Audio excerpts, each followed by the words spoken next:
लिखनी कहानी आजिर गल्प पक्षी एवं मांकड़ कथा। गोटे नदीकूल एक विराट वृक्ष थाए। से वृक्ष डाल अनेक पक्षी बसा बांधि रही था। प्रत्येक सकाळे खाद्य संग्रह करने को जाती। सूर्यास्त होगा पूर्व बसा को फेरी आसती। बसा को फेरी आसिया परे किछि समय पाई नदीकूल पक्षी मानकर कलरवरे मुखरित हो उठे। यही नदीकूल एक छुटिया पहाड़टे थाए। से पहाड़ रे केतेक मांकड़ रोथांती। ग्रीष्म दिन जाई वर्षा दिन आसिला। दिने मुसलधारा रे मेघ बर्षिला। चारिआडे पानीर सुओ छुटिला। अत्यधिक वर्षा हेतु नदी मध्य बढ़िला। ठंडा पाग सांगकू वर्षा माड़ खाई मांकड़ माने शीतरे थरिबाकू लागिले। शेषरे मांकड़ माने कौनसी उपाय न पाई वृक्ष मूल को आसिले।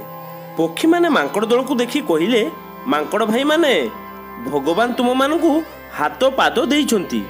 बुद्धि खटाई आंभ मानक परी बसा बांधि रहुन।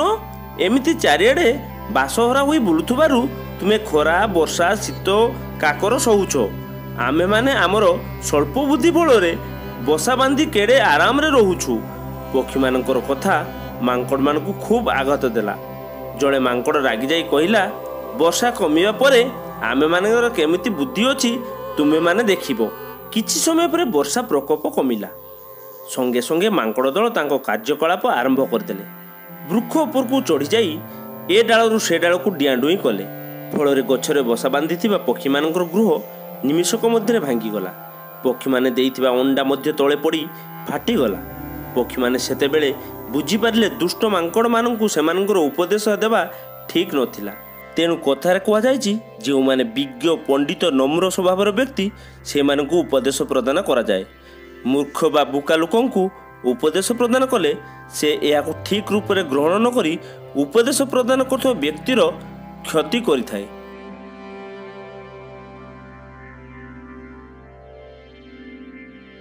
दर्शक बंधु, क्षुद्र गल्प साहाय्य आपण मानकु एंटरटेनमेंट करिबा या मोर छुटिया प्रयास। जदि कोनोसी उच्चारण रे भूल थाए ताहाले मते क्षमा कर देबे। लेखनी रे कहानी गल्पटी आपण मानकु भलो लागिथिले वीडियोटी को लाइक कर दियंतु, शेयर कर दियंतु एवं गल्पटी भलो लागिथिले किंबा खराब लागिथिले आपण माने कमेंट द्वारा हमकु जणांतु। आपण मानकर कमेंट आम पई बहुत गुरुत्वपूर्ण। दर्शक बंधु, एमिति भलो भलो गल्प सुनिया को चाहथिले चैनल टी को सब्सक्राइब कर दियंतु एवं पाकर थिबा बेल आइकन को दबाई दियंतु, जा फल रे वीडियो रो प्रथम नोटिफिकेशन आपण पाई परिबे। दर्शक बंधु, पुणी आउथरे देखाबो लेखनी रो कहानी रे आ गुटे अध्याय रे। से पर्यंत रहूची, नमस्कार।